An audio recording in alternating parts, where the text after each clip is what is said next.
Hello and welcome. I am Kemuel Pascal and you are viewing One and One here on WESN, the content capital. Well, the conversation continues here on procurement and disposal of public property. Joining us once again, we have the chairman of the Office of the Procurement Regulator, Mr. Munna Lalchan. Mr. Lalchan, hello and welcome. Thank you very much once again for having us here to share with your viewing audience procurement and disposal activities. Thank you very much. You're welcome. Certainly great to have you here. Now, when we finished our last episode, we were speaking about the fact that you were calling for, or you had called at that particular time for a set timeline on the proclamation of the Act. However, we were running out of time and you didn't get to finish that point. So I'd like to ask you now to just follow up on that particular point as to why do you feel there's a need for a set timeline? Basically, we would have met with the Honorable Attorney General based on his request to meet to discuss a potential project timeline to get the full implementation of the Act. And therefore, you know, since 2018, when the board took up its position, we have been working towards this for full proclamation. It's important to set these timelines as fixed timelines so that all public bodies that have to get ready based on the requirements of the Act will in fact put their best foot forward to get ready for the implementation. Without a fixed timeline, everybody believes that they do have sufficient time to get compliant. We have had many, over 100 of the public bodies at different levels of readiness. And some would have probably implemented most of what is required, so they are in a position to be ready, while others have not started the process. So by fixing the timeline, you give them something to work towards and put the necessary mechanism in place to give effect to the Act. So essentially what you are seeing, or what you are saying rather, is that most public bodies are not really acting upon it because there isn't a fixed timeline, essentially. So you are calling for a timeline to be set so that they can now know, well, I have up to this date to become compliant in terms of what is already proclaimed. Yeah, to be fair to the ones who have put the measures in place, I would not really say most, but there is a number of public bodies still needs to catch up. And if they don't, they will find that the Act is fully proclaimed and they have to do a lot of work in a short space of time. So once you set that deadline, it gives them ample opportunity, and we will be working hand in hand with them. We have a plan, what we call the readiness assessment plan, that puts together every bit and piece that each public body needs to be aware of and needs to put in place. And as I mentioned before, different public bodies would be in different stages of that readiness. So they use it as a roadmap to get ready for the implementation. Even that said, when you do have the full proclamation, there will be teething problems. So we should not be looking for perfection and everything falls in place once you have full proclamation. It doesn't work like that. But what we're willing to do is to work with the public bodies to make sure and ensure that in the shortest possible time post-proclamation, they are in a position. Because remember, what we're trying to do is undo over, well, 59, well, now we in our 60th anniversary of independence. Yes. Almost 60 years of some practices that needed to be addressed. So it's going to take some time, but the quicker we get that date solidified in concrete, the better for everybody. Yeah, and I certainly agree with you, because the information that I'm looking at was based on a meeting that you all would have held, you yourself and I guess and other persons from your department would have held with the Attorney General. It was at that time that you would have made the statement in that you like for a set timeline. And now you are not the only person that is calling for a set timeline. In fact, many other entities and boards in terms of corporate Trinidad and Tobago, they have called for a set timeline on this particular act. In fact, the American Chamber of Commerce in Trinidad and Tobago, and also the Trinidad and Tobago Manufacturers Association, you have TT Transparency Institute, they are all calling for a set timeline on the act, despite the fact that we're still seeing some challenges. Now, I really want to delve into the challenges because what I'm seeing is that different entities have different views on where the legislation is at present in terms of the regulations or specific parts of the act. Based on your consultations and the people that you speak to or that you would have spoken to in the past, what are some of the challenges, the major challenges of the legislation? Well, some of what would have taken place in the past, one of the main ingredients that needed to be put in place are the regulations. These are the subsidiary legislation to support the act. That process actually started in November of 2018 when we did our first set of regulation with a consultant out of the UK. That took from November of 2018 to January of 2022 to be completed and passed in both houses, the Senate and the lower house. Now that was critical because it's 10 pieces of regulations that really was required. Another challenge we had was to establish the handbooks and guidelines. Basically, every public body now have to follow the regulations, the act, the handbooks and guidelines as drafted and approved by the office. So those were things that we needed to put in place. So the challenge that would have been faced before, a couple of those would have, take for example, the regional corporations and the regional health authority. As many as you have regional corporations, there are different practices. And the question is why? So we had to more or less codify that and bring it together so that you speak from one handbook and guidelines. So it gives the opportunity for synergies and so on, consolidation of procurement activities. Similarly, you had a lot of the ministries would have depended on the Central Tenders Board. So we had to, by full proclamation, the Central Tenders Board winds down, it goes away. And then everybody who previously depended on the Central Tenders Board now have to depend on their own procurement professionals. And that is one of the areas for capacity development. Because if you don't have the capacity to deal with it and you depended on the Central Tenders Board before, so you would have handled everything below $1 million. But above $1 million in many cases would have gone to the Central Tenders Board. That goes away. For disposal of public property, you had the Board of Survey run by the Central Tenders Board. That is no longer in existence. So each public body has to now be self-sufficient. So the upskilling of those individuals was a challenge and remains a challenge. And then you had the whole issue of pre-qualification. So as many as you have, let's say 314 of the public bodies, everybody had their own methodology in which to do their pre-qualification. Now you have one methodology, and that is going to be held by the Office of Procurement Regulations, where every single organization that needs to do business with public bodies have to come through that. So there's one standard of pre-qualification. Now, of course, you could well imagine that that in itself would take some training by the public bodies. So we have had several training opportunities for that.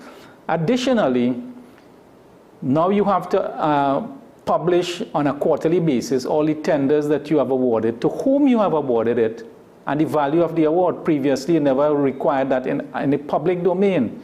So that takes a lot of training. We had to put together the software for the actual acquisition of that information. Every quarter you have to do it. So now the public is aware of what's taking place. But even going back before that, every year, within 6 weeks of this publishing of the national budget, every public body now has to list all the procurement activities that they will be involved in for the next 12 months. So you and I and every member of the public, every supplier and contractor will know what is coming through the pipeline so that they are aware of it. So there is a lot of transparency. Every item that I just discussed, and there is a lot more, in terms of how we go about doing hearings based on investigations, based on audits and so on. And people have to be aware, and public bodies have to be aware, the consequences of not doing things in a particular way. There are serious consequences. So it's all about training, building the capacity in those areas that I would have mentioned before.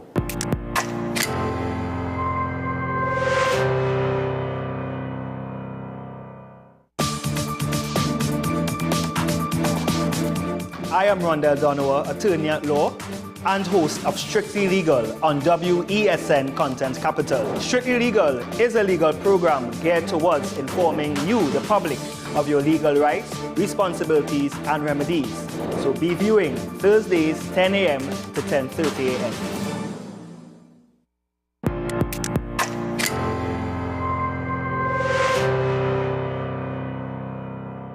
As I was mentioning before, there are several stakeholders in this. Yourself at the office of the procurement regulator, you also have the different ministries, and you also have everyone that basically falls within the bracket of having to now move themselves or get themselves in compliance with the Act. If we look at the judiciary, they are also a major entity within this entire scenario. Now, some of these concerns by the judiciary were they were concerned about a lack of separation of powers. They also stated that they think that the Office of the Procurement Regulator has wide authority.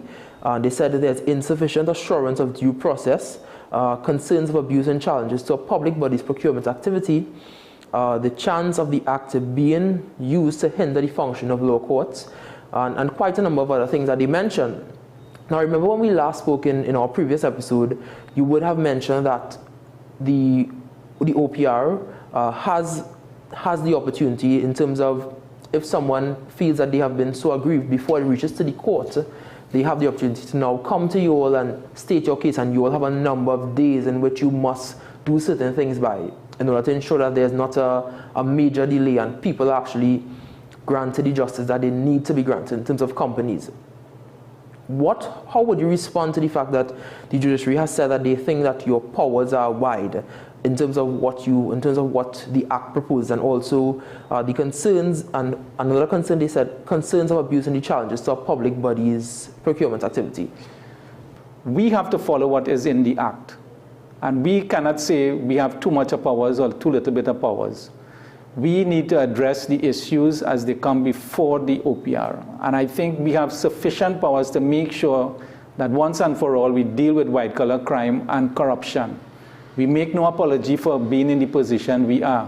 And I don't think the country should make any apology for giving the wide powers that the OPR has. Somebody has to exercise those powers to address the issue of corruption in this country. A lot of the criminal activities and gang warfare and so on, it is alleged that they are hinged on procurement activities taking place within certain areas. So these things have to be addressed, and we need to address it head on. So there is no apology for that. In respect of bringing everything to a halt, I would like to state categorically that right now, we have already a number of public bodies, Heritage Petroleum, Trinidad and Tobago Electricity, Water and Sewage Authority, Plipdeco, big companies, ministries, Ministry of Planning, Ministry of Social Development, and so on. All are operating to some extent under the new Act. They have put measures in place, and they constantly come to us for advice. If you look at the newspapers on a daily basis, any newspaper, any day, look at the amount of advertisement in terms of public procurement and disposal. There's a heightening of it because people have started to look at the transparency issues and so on. So we are getting action. We have had over 1,008 requests for assistance from public bodies. Are we doing something right? Are we doing something wrong? We have actually advised, and some of those public bodies have changed their trajectory in terms of how they were doing their procurement. They have canceled certain procurement activities. Have it stopped any ministry or any public body from functioning? They are functioning as if the Act has fully proclaimed, and there is not one single issue that has come to the fore in terms of stymieing the procurement activity. So we don't see it at all. All the ministries continue to procure, all the major organizations continue to procure, and nothing has stopped. We have had 26 requests for investigation based on alleged malpractice. We have sifted through, passed it on to the different ministers, heads of the public service in terms of the permanent secretaries, and we have gotten resolution to several of those. Did it stop anybody from closing down any aspect? So we do not agree that it's going to shut down the organization. And in a lot of the countries worldwide, when you look at procurement legislation, and we have done our studies, it did not stop. So I cannot speak towards what is required in the courts. But what we did is to make sure that we are prepared to deal with these challenges. So what we did, we partnered with the same judiciary. We had 10 senior judges, 2 from the Caribbean Court of Justice, dealt with 18 subject matter to assist us in being prepared to handle challenges, investigations, and audit. So we are well prepared, and I'm glad you raised the point. You have to come through the OPR. Make sure that your case is stated. The public bodies, so the contracts and suppliers come through, make their case, make the challenge, and then we go to the public body and say, listen, there is an allegation here, a challenge here. What is your response? So within a very defined period of time, within that 20 days, you have to respond. Failure to respond could lead to certain consequences. So you respond. We are sitting now as a panel to review those allegations, and we come up with our recommendation. We can shut down procurement, we can suspend, we can make things based on the evidence, we can take certain actions. And if the suppliers and contractors do not agree with it, they go to the review board, which is now in the law. And the review board is headed by a retired judge. Who else? So you have a judge sitting. Someone who knows the law. Who knows the law. So that person sits there, reviews the application if you're not satisfied with our outcome, and then make a decision. You have an engineer as part of that and a financial expert. So, and after that, then it goes into the courts.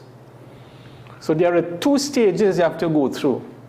Our position is, hey, listen, we need to get this act proclaimed, see how it works before preempting and saying you'll have a barrage of all these different persons coming. So if they come forward, you deal with it. If they don't come forward, are you going to prevent progress by just waiting for perfection? You don't. So the law is the law, give effect to it. As one of the commentators would have said, did we wait for every car to have a seatbelt before we pass the seatbelt law? And there is a number of similar type things that we can cite.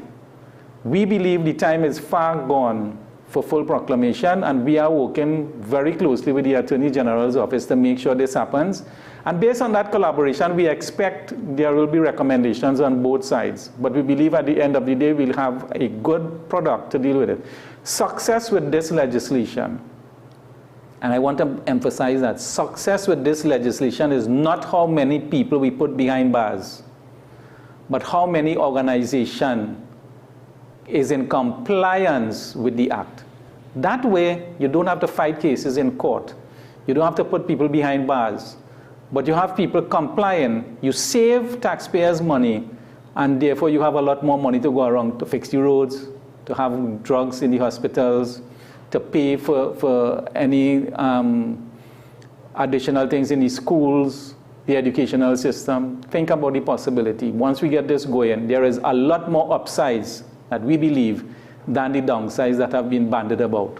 Now what you would have aligned is basically the impact of the legislation once properly proclaimed and once all entities do come under compliance.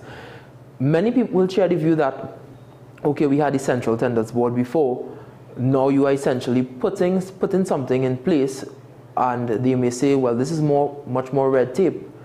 What is the difference between what we had previously and what we have now? And how are we assured that the red tape that was associated with past instances will not be what we have now? Because you see a lot of legislation being passed, but when you look at it in terms of its operationalization and how and the resources that are pumped into it kind of slows down things. How would you respond to people who say, well, this is just another opportunity for things to take longer in Trinidad and Tobago? Absolutely not. I would say absolutely not. In fact, as I mentioned before, when previously you had to go through the CTB, and the CTB did not cater for every need, because under Section 20A of the Central Tenders Board, there were certain exemptions, so certain big companies did not fall under the CTB. So even though the CTB had some very good process, and we agree that CTB had some very good process and procedures, not everything went through. Under 1 million was handled internally by the permanent secretaries and so on, and then you had the ministerial subcommittee and all these different things. You had a lot of boards getting involved in procurement activities, and therewith you had some of the deficiencies taking place. So what you have now is one legislation that pulls together everybody. So previously when you had to go through the CTB and wait for the actions, you have it now within your area, within a ministry, within a public body, to execute in accordance with the Act. So there is, any delays will be up to you as the organization. When you had to dispose of different assets and so on, you had to go through the Board of Survey that took years in the Central Tenders Board. You doing it now internally in the public body. So here is an opportunity to expedite procurement and expedite disposals. So you don't have to wait. For example, recently I saw on the news one of the regional corporations had a whole host of derelict vehicles that they had to get rid of. They couldn't get rid of it because they had to go through a certain process. You had to rent certain places to place these derelict vehicles. So you're freeing up that rent and you're freeing up that area to do other things.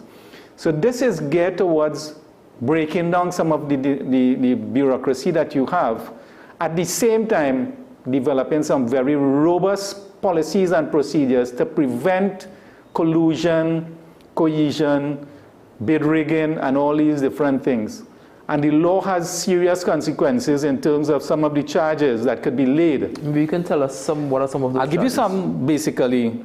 If you involve in bid rigging, conviction of $5 million and 10 years in prison. And what we believe is the $5 million, you can pay it. You have very rich people in Trinidad. But when you have to go to prison for 10 years, not only that, we can go through in terms of bribery, conflict of interest, corrupt, fraudulent, collusive, cohesive, or obstructive practices, 1 million and 5 years. If you fail to produce records of procurement proceedings during an active investigation, and you cannot, or you hide it, or you destroy the information, you can be charged with $5 million and 10 years. Think about that. Whereas previously, when you're doing an investigation, and it comes back to the point that you were raising quite rightly, when you're doing an investigation, you can't find documents. Well, if you can't find the documents now, you go to jail for 10 years with $5 million penalty. So somebody has to make sure that that is in place. Produce it, otherwise you suffer the consequences. Another thing is that if, for example, the suppliers and contractors misbehave, they don't produce as they're supposed to produce, and their performance falls below a certain standard, they can be debarred. They and their directors and officers can be debarred for a period of up to 10 years. If you're involved in corrupt or fraudulent practices, 10 years, you're off the system. Or if you're charged for an offense like these that I just mentioned, under the Act, 10 years, you're off the system. So all the persons who have been charged, including the companies, will be delisted, and also the officers. So you can't come back in the background and say, well, I'm going to register a new company, and then based on that, I'm going to get new contracts and so on. You have one database that all public bodies will be required to select their contractors from. So no longer you had your partners registered. You had to pass something underneath the table to get registered. Once you are registered with us, and there is a very robust process to go to get registered, then you select from that listing of suppliers and contractors to do your business. So think about the possibilities, and you don't have to pay to get registered as a supplier and contractor, because a lot of, I'll give you an example. I don't know if I quoted it the last time. We had a meeting, a public consultation, and one of the suppliers and contractors said, Mr. Lalchan, I was invited on 39 occasions. It stuck in my head. 39 occasions, paid $43,000, and up to now have not, to apply for pre-qualification, and up to now have not been in receipt of one response. Why should that happen? Why should contractors and suppliers be at the beck and call of public bodies or other that matter to have to pay something to get registered? This should be a free system, and that's what this legislation is intended to do. Certainly. Now, very quickly, because we are almost out of time, but I want to ask you, You would have mentioned that bodies now have the authority in terms of previously going to the Board of Surveyors and the Central Tenders Board. Previously, it's the powers in their hands, but that's all hinged upon those entities, those public entities having the resources, because one person sitting in a ministry charged with the responsibility to do procurement isn't necessarily, or may not necessarily, give the desired effect or outcome. That's correct, and that's why we have established since 2018 a number of training and upskilling sessions. We have had over 305 public consultations, and actually up until yesterday I met with one of the ministries. This morning I'll call their name because they are advanced in terms of their preparation. Yesterday I met with a large team from the Ministry of Agriculture. They wanted to sort out some issues and so on. Today we met with MIC, a ministry, a public body. And that's how we have been going for the last 4.5 years. Meeting to develop the internal capacity. We have, based on a request from the ministries, set up 6 additional training sessions for the next 3 months, September, October, November, twice per month. We have just completed a number of sessions with the challenge proceedings with over 180 something public bodies and 160 something, if I remember the figures, of suppliers and contractors. So the process is continuous to upskill and bring people up to speed so that they will be able to perform the functions. Certainly, and I do hope that the act can be proclaimed in the shortest possible time to give the desired impact. This has been One and One. I am Kemuel Pascal. Thank you so very much for joining us.